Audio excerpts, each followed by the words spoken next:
जनार्दन स्वामी योगाभ्यासी मंडल रामनगर इस योग दिन में जो योगाभ्यास हम लोग करने जा रहे हैं उसका नित्य नए नए आसनों का अभ्यास हम लोग सीखते जा रहे हैं। और यह योगाभ्यास में एक एक आसन की कड़ी के तौर पर हम लोग आसन सीख रहे हैं।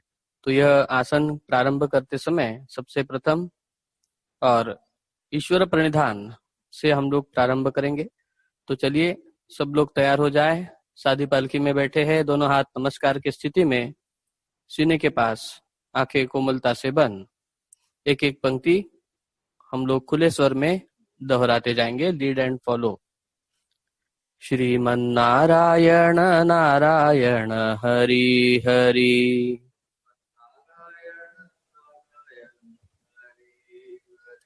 भजमन्नारायण नारायण हरि हरि,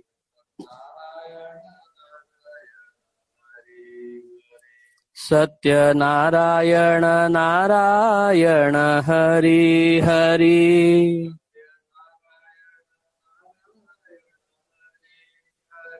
श्रीमन्नारायण नारायण हरि हरि,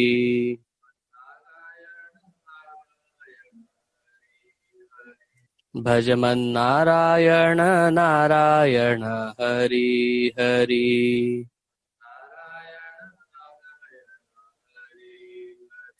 अग्नि नारायण नारायण हरि हरि,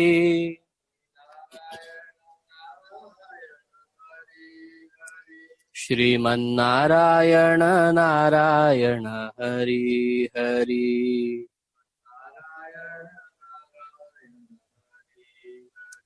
भजमन्नारायण नारायण हरि हरि,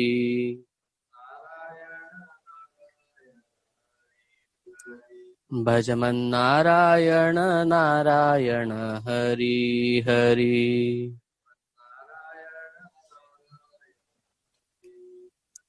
भजमन्नारायण नारायण हरि हरि।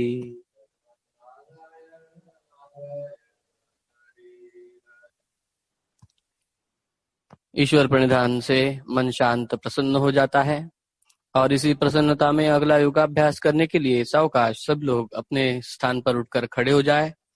धीरे से दोनों हाथों को नीचे छोड़ते हुए, हाथों पर बल देते हुए उठकर खड़े हो जाइए। आसन के बीचों बीच दोनों हाथ नमस्कार में सीने के पास जुड़े हुए, दोनों पांव की एड़ियां मिली हुई, अंगूठों में थोड़ा सा अंतर, आंखें कोमलता से बंद। संपूर्ण ध्यान श्वास प्रश्वास की क्रिया की ओर ले जाए। एक श्वास जैसे ही भीतर प्रवेश कर रहा है तब कलाई और सीना यह स्पर्श सघन पक्का होते जा रहा है, यह अनुभव हम लोग ले रहे हैं। और प्रश्वास के साथ उसी स्पर्श में थोड़ा सा शिथिलता का अनुभव हम लोग ले रहे हैं। और अब यही अनुभव उत्तरोत्तर मानो संपूर्ण शरीर भर व्याप्त होता है, ऐसी कल्पना कीजिए। और प्रत्यक्ष में 3 श्वास प्रश्वास में ही सारा शरीर शिथिल छोड़ने का प्रयास कीजिए, सिर से लेकर पांव तक।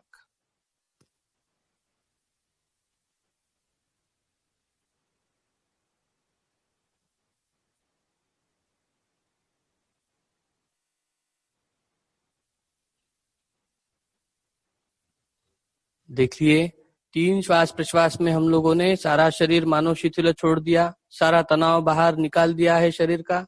मन के अंदर में भी जो अनावश्यक विचार तरंग रहते हैं वह भी निकल गए हैं, मन भी शांत हो गया है, प्रसन्न हो गया है।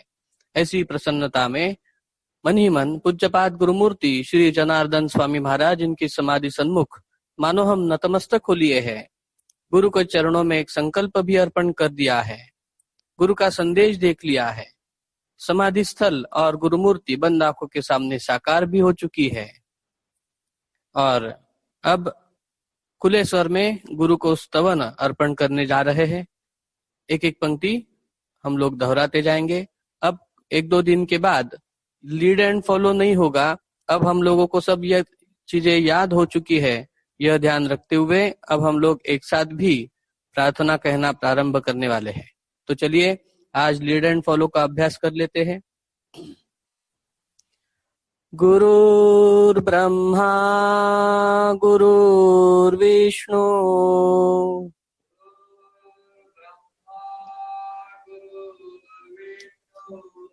गुरुर्देवो महेश्वरः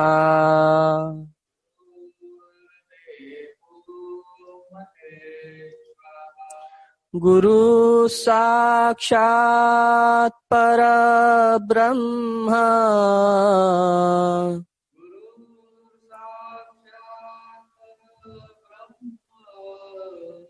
तस्मै श्री गुरवे नमः।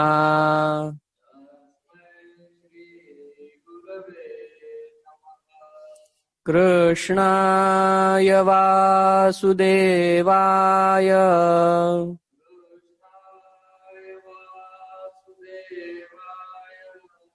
हरये परमात्मने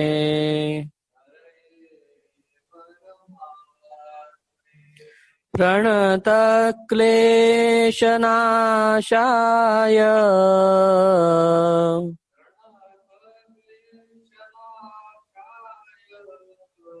गोविन्दाय नमो नमः।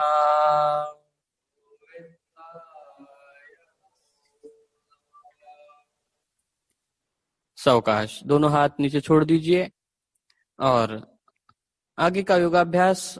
आज हम लोग 2 आसन आगे जा रहे हैं। 2 आसनों का अभ्यास आज नहीं लेंगे क्योंकि गत 6 दिनों से और हम लोग वह अभ्यास रोज सीख रहे हैं। समय सीमा का भी ध्यान रखते हुए आज हम लोग शरीर संचालन, उसके बाद पाद संचालन और ताड़ासन की जो जोड़ी है, यह 2 आसनों की जोड़ी आज हम लोग स्किप कर रहे हैं, छोड़ रहे हैं, आगे बढ़ने वाले हैं क्योंकि आगे के आसनों का अभ्यास भी हम लोगों को सीखना है। और यह जो अभ्यास आप लोग सीख रहे हैं, इसके लिए अब पहला जो आसन अभी हम लोग करने वाले हैं वह है कटी चक्रासन और वृक्षासन। इसके पहले के आसन यदि हम लोगों को देखने हैं तो इसके कल के जो वीडियो आप यदि देखते हैं YouTube पर jsyog.org यह वेबसाइट है, उसके ऊपर आप जरूर देख सकते हैं। यह यूसीएन का भी हम लोग धन्यवाद करते हैं कि यह यूसीएन भी हम लोगों का रोज का यह अभ्यास प्रशिक्षण शिविर रोज लोगों तक पहुंचाने का एक बहुत महत्वपूर्ण कार्य कर रहा है। तो उनके भी हम लोग रोज यह दिखाने के कारण उनका भी हम लोग आभार मानते हैं। तो चलिए अगला योगाभ्यास करते हैं, कटी चक्रासन और वृक्षासन। तो दोनों पांव की एड़ियां अभी मिली हुई है। पहला अंक और अंक के साथ कृति, बाया हाथ बाजू से ऊपर उठेगा दंड कान से चिपकने तक और फिर कमर से दाहिनी ओर झुकते जाना, दाहिना हाथ दाहिने घुटने तक ले जाना। प्रारंभ।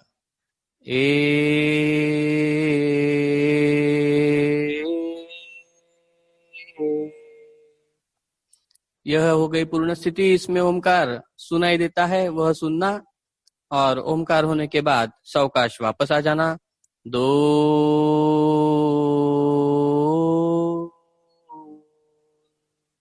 दाहिना हाथ ऊपर उठाए, 3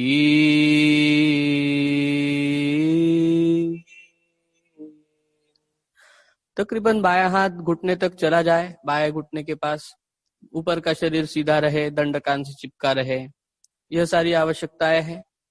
सावकाश वापस 4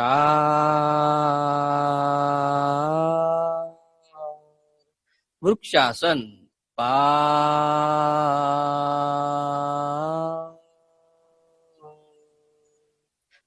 देखिए दृष्टि सामने एक जगह पर आई लेवल पर देखना प्रारंभ किया तो संतुलन बहुत अच्छा होने लगता है।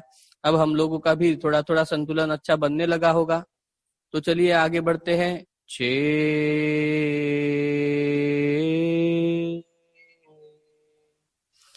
7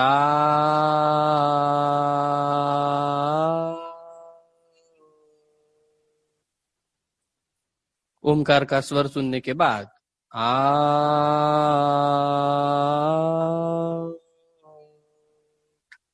अगला आसन कोणासन और वीरासन। तो चलिए कोणासन वीरासन हम लोगों को पता है। दोनों पांव में अंतर लीजिए, तकरीबन 3 फीट तक का अंतर या फिर एक पैर की लंबाई जितना अंतर अब दोनों पैरों में लेना आवश्यक है। किसी का 3 फीट आएगा, किसी का 2.5 फीट लेना पड़ेगा। अपने अपने पैर की लंबाई इतना अंतर लेना है। शरीर सीधा है, दोनों हाथ जंघाओं से सटे हुए हैं, दृष्टि सामने है। बाया हाथ बाजू से ऊपर उठाना, दाहिना पांव पहुंचा दाहिनी ओर घुमाते हुए और दाहिना घुटना मोड़कर पूरा दाहिनी ओर झुकते झुकते हुए दाहिना हाथ पीछे से लपेटकर पिंडली से होते हुए टखने तक ले जाना। प्रारंभ।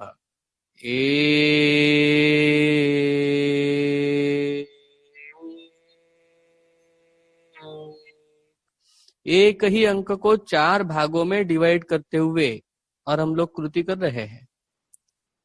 यह पूर्ण स्थिति हो गई। इस स्थिति में ओमकार सुनने के बाद धीरे धीरे उसी प्रकार उसी पद्धति से सावकाश वापस आए। 2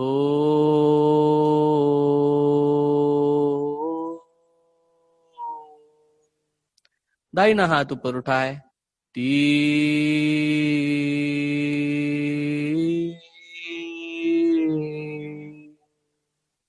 दृष्टि सामने है, बाया हाथ पीछे से लपेट लिया है, कमर सामने आती है, उसे पीछे कर देना चाहिए दाहिनी ओर से। ओमकार सुनने के बाद धीरे धीरे वापस 4।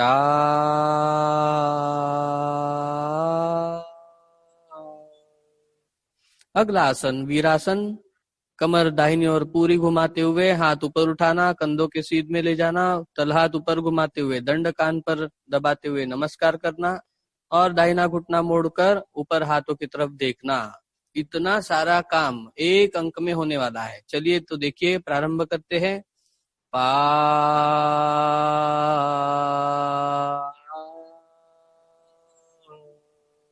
बहुत सुंदर।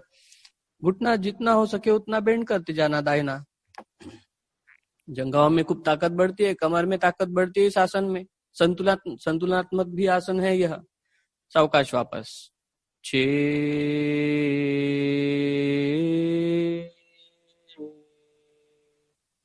बाई ओर 7।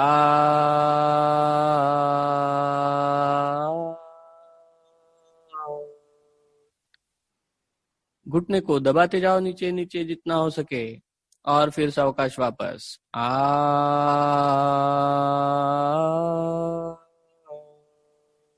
बहुत अच्छे। अब आगे का आसन हम लोग करेंगे सूर्य नमस्कार।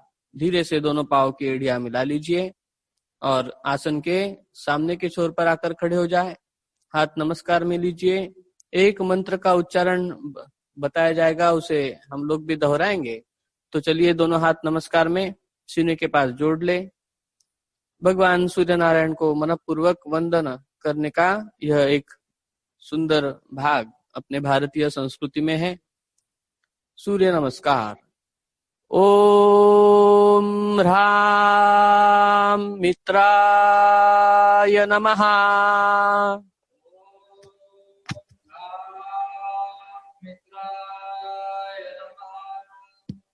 ऊर्ध्व नमस्कारासन। दोनों हाथ नमस्कार की स्थिति में ऊपर उठाए।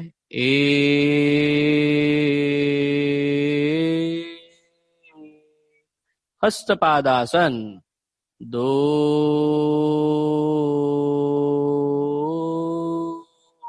माथा घुटने पर लगा दिया, तलहाथ जमीन पर लगा दिए, घुटने सीधे हैं। 3 के अंक में दाहिना पैर राइट लेग खूब पीछे, जितना पीछे जा सकता है उतना दूर ले जाए, गर्दन सामने। 3 दक्षिण पाद प्रसरणासन। घुटना सीधा रखना चाहिए और द्विपाद प्रसरणासन। 4 हलचल को धीमे गति से करना। 4 सेकंड तक एक एक हलचल हो रही है, यह ध्यान रखना है। कमर न ऊपर है न नीचे है। आगे का आसन भुजान्वासन। 5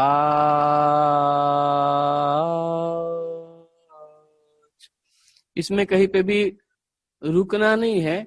यह अंक तुरंत एक के बाद एक चलते रहने वाले हैं। बाकी आसनों में जैसे ओमकार देते हैं वैसे इस आसन सूर्य नमस्कार में कहीं ओमकार जोड़ा नहीं है, यह भी ध्यान रखें।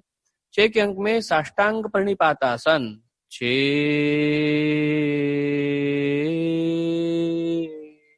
सूर्य भगवान को 8 अंगों से नमस्कार करना, इसको कहते हैं साष्टांग। 7 के अंक में भुजंगासन। साठ।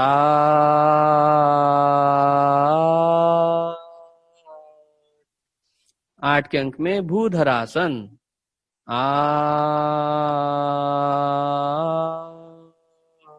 भूधर ऐसी स्थिति है, जमीन को पकड़ के रखा है, नाभि की ओर देख रहे हैं।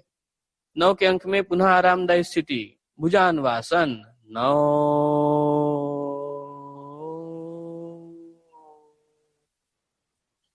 यह 2 बार आराम करने वाला आसन हो गया तो सारी थकान भी बाहर निकल जाती है और अभ्यास सूर्य नमस्कार का हम लोग खूब सारा कर सकते हैं। तो चलिए आगे बढ़ते हैं। 10 के अंक में दक्षिण पाद संकोचनासन।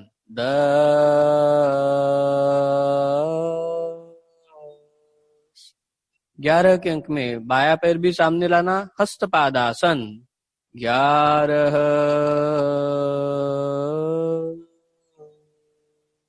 12 के अंक में नमस्कार आसन। 12।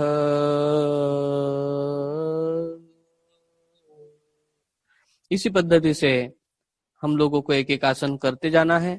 तो चलिए, यह हो गए खड़े होकर स्थिति में करने वाले सारे आसन। अब हम लोग बैठने जा रहे हैं, इसलिए दोनों हाथों को नीचे छोड़ दीजिए। सावकाश दोनों हाथ जंघाओं पर रख लीजिए। 1। धीरे धीरे एड़ियों पर बैठिए। 2। धीरे से घुटने जमीन पर टिकाए। 3। और दोनों पैर सीधे कर लीजिए। 4। यह इसमें अंक इसलिए है क्योंकि सामूहिकता है। हर एक कृति हम लोग सामूहिक पद्धति से, सुंदर पद्धति से होनी चाहिए, एक साथ लय के साथ होनी चाहिए। इसके लिए यह सब योगाभ्यास हम लोग गाने के ऊपर, बीट्स के ऊपर भी करने जा रहे हैं। उसी की अभ्यास श्रृंखला है। अब आगे का अभ्यास हम लोगों ने किया हुआ है शशांकासन और उष्ट्रासन, 2 आसनों की जोड़ी। तो चलिए बैठे हुए आसन की स्थिति में आ जाए। एड़ियां मिली हुई, अंगूठे मिले हुए, पहुंचे अपनी ओर खींच लीजिए। दोनों हाथ कमर के आजू बाजू में, कोहनियां सीधी, रीढ़ पीठ सीधी। 1 के अंक में वज्रासन में बैठना, दोनों पांव एक साथ दाहिनी ओर से मोड़ते हुए। प्रारंभ। 1।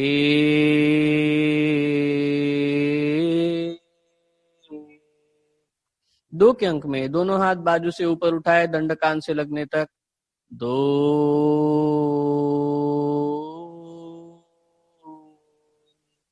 3 के अंक में सामने झुकिए, माथा जमीन पर लगा दीजिए।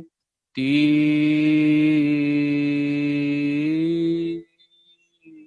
ये हो गई पूर्ण स्थिति। कोहनियां सीधी है, एड़ियों पर बैठे हुए हैं, माथा जमीन पर लगा दिया है। इस स्थिति में कल जैसे बताया था कि मन के सारे जो विकृतियां रहती है, मन के विकार रहते हैं, वह सारे विकार इस आसन में यदि हम लोग पड़े रहते हैं खूब देर, तकरीबन 20 मिनट, तो अपना मन अत्यंत शांत, निर्मल, और विचार क्या सही है, कौन सा विचार गलत है, यह बुद्धि की क्षमता बढ़ाने वाला यह आसन है। इसलिए यह आसन अत्यंत महत्वपूर्ण है। अब सावकाश वापस आए, सीधे हो जाए। 4। उठकर बैठे हैं। अब 2 कृति एक साथ करनी है। दूसरा आसन चालू हो गया, शशांक आसन खत्म हो गया और दूसरे आसन में उष्ट्रासन में जा रहे हैं। देखिए, दोनों हाथ कंधों के सीध में लेते हुए नीचे लाना और उसी समय घुटनों पर खड़े हो जाना। दोनों क्रिया एक साथ, साइमल्टेनियस। प्रारंभ। 5। अब आसन की पूर्ण स्थिति। 6।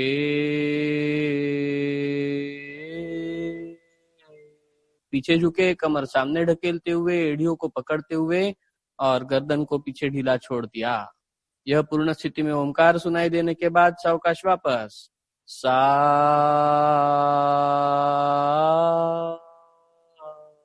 एड़ियों पर बैठ गए। 8 में दोनों पांव सीधे।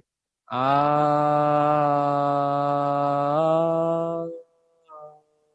बहुत सुंदर। यह सारे आसन इतने सुंदर है कि हमारी अभी जो बीमारी चल रही है बहुत, उसको भी दूर रखना है तो यह सब योगाभ्यास अत्यंत आवश्यक है हमारे लिए। अपनी प्रतिकारक क्षमता बढ़ाते हैं ये सारे आसन। तो चलिए आगे का आसन हम लोग करेंगे पश्चिमोत्तानासन और कटिवक्रासन। कल यह आसनों का अभ्यास हमने पहली बार सीखा था, आज दूसरी बार हो रहा है, दूसरे दिन हो रहा है लगातार।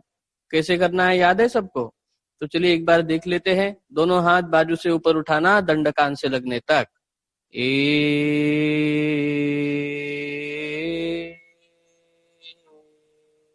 दोनों तल हाथ भी सीधे रखिए, ऊपर खींचिए दोनों हाथों को, कंधे ऊपर खींचिए, दंड कान पर दबा के रखिए, रीढ़ ऊपर खींचिए और अब कमर के आखिरी हिस्से से हम लोगों को सामने की ओर झुकना है।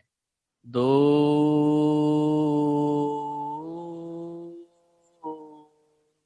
तो देखिए घुटने भी सीधे रखे हैं, पहुंचे अपनी ओर खींच लिए हैं, अंगूठों को पकड़ लिया है, माथा जमीन घुटने के ऊपर लगाते हुए कोहनियों को जमीन पर लगाने का और भरकस प्रयास किया है। इस प्रकार पूर्ण स्थिति में ओमकार का अब स्वर सुनने के बाद धीरे धीरे उठकर सीधे हो जाना, दंड कान से लगे हुए उठकर बैठना। 3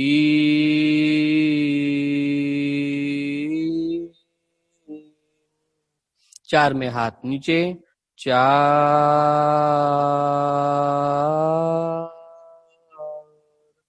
अब कटी चक्रासन, कटी वक्रासन का अभ्यास करेंगे। कटी वक्रासन किस प्रकार करते हैं, तो हाथ कंधों के सीध में ऊपर उठाइए और फिर सामने दोनों हाथ लाना। बहुत सारा काम है इस आसन में, एक के अंक में। दोनों हाथ सामने भी लाना, कंधों के सीध में उठाते हुए बाएं हाथ से दोनों पैरों का अंगूठा पकड़ लेना और दाहिना हाथ दाहिनी ओर घुमाते हुए पीछे की ओर, दाहिनी ओर हाथ को पीछे भी ले जाना और ऊपर भी उठाना, और उसके साथ गर्दन, पीठ, कंधे सब घुमाते जाना, मरोड़ते जाना। चलिए प्रारंभ करते हैं। 5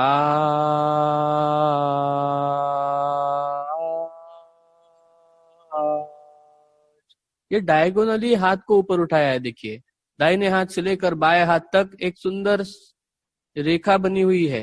हाथ कहीं ऐसे नीचे नहीं गया। देखिए हाथ हमारा ऐसे नीचे जा सकता है, ये ऐसे नीचे जाता है बहुत बार। कुछ लोग ये हाथ छोड़ देते बायां हाथ, तो हम लोग और आड़ा टेढ़ा कर लेते। तो ये सब करना नहीं, ये दोनों हाथों से इसलिए अंगूठा पकड़ना, यानी अपना बेस पक्का रहेगा।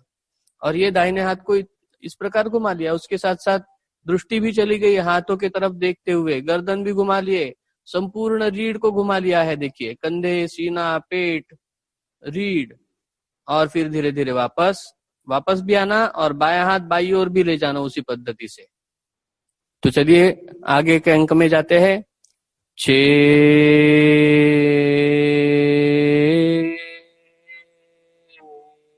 दाहिने हाथ से दोनों पांव के अंगूठों को पकड़ लिया और बायां हाथ खूब पीछे लेके गए, गर्दन भी घुमा दिए हैं। अब 7 के अंक में सिर्फ बायां हाथ सामने अंगूठों के ऊपर, पैरों के अंगूठों के ऊपर लाना है, धीरे धीरे लाएंगे। 7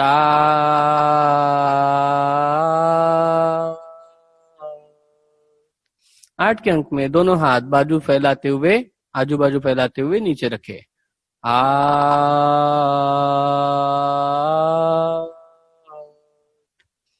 ये है सारा योगाभ्यास कैसे सीखना, एक एक कृति में और 4-4 तकरीबन सेकंड का और उपयोग करते हुए। अब आगे का जो अभ्यास हम लोग सीखने वाले हैं वह है गोमुखासन। तो गोमुखासन कैसे करना? गोमुखासन के लिए यह तो स्वामी जी का अत्यंत प्रिय, सभी संतों का और यह प्रिय आसन होता है। शांत रस की निर्मिति करने वाला, और मन में अनावश्यक क्रोध बहुत रहता है, बहुत बार गुस्सा आता है, और गुस्सा आने के बाद नियंत्रण चला जाता है बुद्धि के ऊपर का, और बुद्धि के ऊपर का नियंत्रण गया तो हमारे हाथ से कुछ न कुछ गड़बड़ी होना, ऐसी चीजें हो जाती है। तो उस गुस्से के लिए नियंत्रण में कैसे रखा जाए, उसके लिए क्या उपाय है? तो यह गोमुखासन अत्यंत महत्वपूर्ण, उसके बहुत अधिक भी अलग लाभ रहते हैं, परंतु आजकल ये गुस्सा वाला काम जो है ना वो बहुत बढ़ चुका है। लोगों में अत्यंत गुस्सा आता है और गलत गलत काम करते हैं, तो उससे बचने के लिए यह गोमुखासन है। कैसे करना, चलो देखते हैं। दाहिना पांव बाई जंघा के नीचे से मोड़ना, दाहिने पैर की एड़ी बाएं पुट्ठे के पास, फुल्ले के पास रहेगी, और बाया पांव दाहिने घुटने के ऊपर से मोड़ते हुए बाएं पैर की एड़ी दाहिने फुल्ले के पास रखना। ये दोनों चीजें एक ही अंक में पूर्ण होनी चाहिए। चलिए प्रारंभ, देखते भी है और करते भी है। एक देखिए, दाहिना पांव ये बाई जंघा के नीचे से मोड़ लिया, घुटने के नीचे घुटना लाया और बाया पांव भी ऐसा नीचे दबा दिया। देखिए घुटने के ऊपर घुटना आ गया, यह है गोमुख जैसी स्थिति। और अब दाहिना हाथ और बायां हाथ, दोनों ही हाथ कंधों के सीध में ऐसे ऊपर उठाए। ये ऐसे ऊपर उठाना पहले। रुकिए, कंधों की सीध में आ गए। अब इन हाथों को कैसे घुमाते हैं देखिए। ये दाहिना हाथ नीचे से मोड़ लिया और बायां हाथ ये ऊपर से मोड़ लिया और दोनों हाथों को पकड़ लिया, संकल बना ली। हाँ, ये देखिए पीछे से दिखा रहे हैं कि ये किस प्रकार दिखना चाहिए। हाथ की संकल इस प्रकार बननी चाहिए, परंतु यह करते समय गर्दन सीधी है कि नहीं यह भी महत्वपूर्ण है। हम लोग क्या करते हैं, इसमें ये ऐसी गर्दन झुका देते हैं। ये है गलत। गर्दन को कहीं पे भी झुकाना नहीं, गर्दन एकदम सीधी की सीधी दिखनी चाहिए। यह पूर्ण स्थिति है। इस आसन की स्थिति में ओमकार सुनने के बाद वापस आना, दोनों हाथ ऊपर, बायां हाथ ऊपर से कंधे के सीध में, दाहिना हाथ भी कंधे के सीध में लाना। 3, ये देखिए ये ऐसे कंधों के सीध में लाए और हाथ नीचे भी रख दिए। यह पूरा काम एक ही अंक में किया। 4, बायां पांव सीधा और दाहिना पांव भी सीधा। आ गया सबको? थोड़ा सा मुश्किल लग रहा है ना, हाथ पकड़ने में थोड़ी सी दिक्कत जा रही है। तो जितना हम लोग कर सकते हैं वो स्थिति में रुकना चाहिए, रुकना आवश्यक है। जितना भी आया यथाशक्ति परंतु निरंतर यह अभ्यास करेंगे। अब ऐसे ही बायां पांव भी नीचे से मोड़िए। पहले 5, पहले बायां पांव मोड़ लिया, फिर दाहिना पांव भी मोड़ लिया। यह 5 के अंक में पूर्ण काम कर लिया। और घुटने के ऊपर घुटना लाया, अंडकोश दबने नहीं देना चाहिए। पुरुषों ने यह चीज ध्यान रखना गोमुखासन में। और 6 के अंक में दोनों हाथ फिर से कंधों के सीध में ऊपर उठाए। 6, देख लीजिए धीरे धीरे ये ऐसे ऊपर उठाए। अब ये बायां हाथ नीचे से गया, दाहिना हाथ ऊपर से गया और ये हाथों को उंगलियों में उंगलियां मिलाते हुए पकड़ लिया। हाथ पीछे खींचिए थोड़ा सा, दाहिना, यानी गर्दन के ऊपर दबाव नहीं आएगा, बिल्कुल गर्दन सीधी। यह आसन की है पूर्ण स्थिति। बहुत सुंदर, महत्वपूर्ण अत्यंत यह आसन है सभी के लिए, सभी वयोमर्यादा के लिए। जिन जिन लोगों को गुस्सा आता है ना, और उन लोगों के लिए आसन महत्वपूर्ण है। अब देखिए हम लोगों को गुस्सा आता है क्या? कभी कभार तो आ ही जाता है सबको, मुझे भी आता है। तो ये गुस्से से बचना है, उसके दुष्परिणामों से बचना है, तो यह आसन में और हम लोग जरा अच्छे से रुकने का प्रयास करेंगे। चलिए अब सावकाश वापस आते हैं। दोनों हाथ छोड़ दीजिए। सा,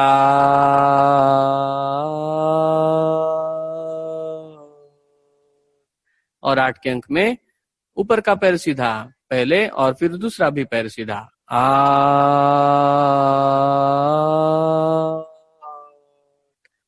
बहुत सुंदर। तो आज का यह अभ्यास हम लोगों ने पूर्ण सीख लिया है। अब आगे का अभ्यास हम लोग कल करने वाले हैं। अब आसन पूर्ण हो गए। अभी हम लोग आदरणीय गुरुजी श्री रामभाऊ खांडगे जी और इनका मार्गदर्शन सुनने के लिए तैयार हो जाए। सादी पालकी में आकर बैठिए। तो विश्व योग दिन की तैयारी हमारी चालू है। अभी जो जो देख रहे हैं, सुन रहे हैं, कर रहे हैं, ये सब तो स्वामी जी के महान भक्त हैं और ये सब चाहते हैं सब हम लोग कि 1 लाख लोग आने चाहिए। ये हमारी सबकी इच्छा है, कम से कम 1 लाख आने चाहिए। तो हमारा क्या प्रयास चालू है? आप में कितने लोगों को, आपके कितने ग्रुप्स हैं, ये सारे व्हाट्सएप ग्रुप्स में पता है क्या? आप क्या बोलते, फेसबुक में कुछ आपने दिया क्या? ऐसा एक बनाइए छोटा सा और अपना वीडियो बनाइए और दे दीजिए कि भाई ऐसा ऐसा कार्यक्रम हो रहा है, इसमें मैं समाविष्ट हो रहा, सारे लोग समाविष्ट हो जाए। ऑनलाइन में योग करना और 1 लाख लोग इकट्ठा आना, ये वैसे ही ये जो कोरोना की महामारी है उस पर विजय पाने से लिखा है कि वो आज मानवता को पूर्ण बिल्कुल बैठाल दिया है। तो वो अनलॉक होना मानवता पूरी की पूरी, उसका यह एक पहला प्रतीक है कि 1 लाख लोग एक साथ योगासन कर रहे हैं 21 तारीख को, और उसके कारण महामारी पे भी और जय पा लिया। और अब हम हमारे भारत के या मानव जाति में पूरे विश्व के कल्याण के लिए जो जो आवश्यक है वो सब करने के लिए तत्पर हो जाएंगे। और ऐसा आत्मविश्वास निर्माण करने के लिए यह 1 लाख की कल्पना हमने सामने रखी है और इसमें आपका सहयोग होना चाहिए।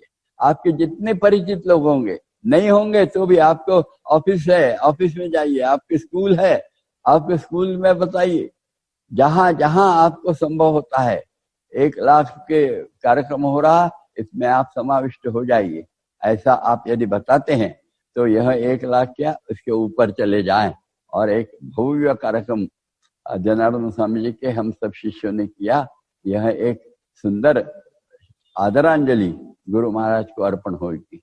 और इस हिसाब से ही केवल योगासन नहीं, तो यह सब डर पर जो भय है, वो भय जाकर निर्भय होना। जहां अनावश्यक क्रोध है वहां शांति आना, जहां अनावश्यक अस्वस्थता है वहां संयम आना। ये सारी चीजें जो है वो योग के यम और नियम के आधार पे निर्माण होती है। और यह जो पहला यम है, यह यम यही देता है अहिंसा। एक बार मन में ठान ली कि अहिंसा व्रत पालन करना है, तो कितना संयम और समाज के लिए अपनत्व प्राप्त चालू हो जाता है, बहुत अधिक। और इससे हमारी भी प्रगति होती है, यह सब होने लगता है। अहिंसा, सत्य का पालन किए तो जीवन एकदम ही शांत, पवित्र, तेजस्वी होने लगता है। अस्तेय तो अंदर से 100% मन में शांति का अनुभव और सद्भावनाओं के उद्गम मन में निर्माण होने लगता है। फिर बाद में यदि ब्रह्मचर्य व्रत का पालन किया तो सब प्रकार की अनावश्यक जो अंदर में वासनाएं, भावनाएं और उनके क्षोभ रहते हैं, ये सारे वासनाएं, भावनाएं, इनका शमन होकर अंदर में एक प्रसन्नता का एक नया राज्य, साम्राज्य निर्माण होता है। जे आनंदवन भुवनी बोलते हैं ना, वैसा आनंदवन भुवन तैयार होता है यदि ब्रह्मचर्य व्रत का पालन किया तो। और बाद में आता है अपरिग्रह। परिग्रह करते हैं। अभी देखो ना, जिनके पास बहुत अधिक संपत्ति है उनको नींद नहीं आती, नींद की गोली लेनी पड़ती है। और चिंता के कारण फिर अन्न हजम नहीं होता तो डायबिटीज होता है। डायबिटीज, नींद नहीं आना, ब्लड प्रेशर आता है। और एक आधा, मैं अब वो नहीं है कहना, पर एक तुलना कर पाता हूँ एक आध बार कि देखिए ना, वो हमारे कामगार रहते हैं, मकान अभी योगाभ्यास मंडल बनाया उस समय मैंने देखा कामगार इतने प्रसन्न रहते हैं। रात को एक बार भोजन किया तो जो नींद लग जाती है तो कहीं भी सो लेते हैं। अरे बिल्कुल, गर्मी के दिनों में धूप तपती है और ऐसे इसमें गिट्टी के ऊपर जो मजदूर आते हैं वे गिट्टी पे ही सो जाते हैं धूप में। कितना एक नींद का आनंद वो कितना सहज ले सकते हैं। तो थोड़ा सा संग्रह का कम भाव रहा तो हमारे अंदर में एक शांति, एक समाधान, एक सुख और जीवन के हर क्षण में निश्चिंतता, यह हमारे अंदर में विकसित होती है। नहीं तो अखंड आज क्या इनकम टैक्स वाला रेट पड़ने वाला है कि और क्या होने वाला है, इसी में चिंता। चोर आते हैं क्या, चोरी करते हैं क्या, इसी में नींद गवा रहे हैं, बर्बाद हो रहे हैं। और पैसा पड़ा है पर कुछ कर नहीं पाते हैं। ऐसी एक विचित्र अवस्था होती है। हमें चाहिए एक अच्छा संसार करने के लिए जितनी आवश्यकता है वो सब मिले, और मिल सकते हैं। योगा कर्म से कौशलम, योग करने से कर्म में कुशलता आती है, और कुशलता आ गई तो ये सब होने वाला है, सहज प्राप्त होने वाला है। पर इसमें संयम चाहिए। कहीं तभी एक लक्ष्मण रेखा जीवन में चाहिए कि इसके आगे जाना नहीं है। ये तो आगे गए तो फिर सब प्रकार के संकटों का सामना पड़ता है, मोह आता है, फिर अनावश्यक लालसा निर्माण होती है, अनावश्यक, और फिर तिरस्कार तैयार होता है, घृणा तैयार होती है, लालच होता है। यह सब से मुक्ति पाने के लिए यम नियम में से यम 5 बताए हैं, वह कल तक बताए, आज उसका सारांश बताया है। कल हम नियम में जाएंगे। नमस्कार।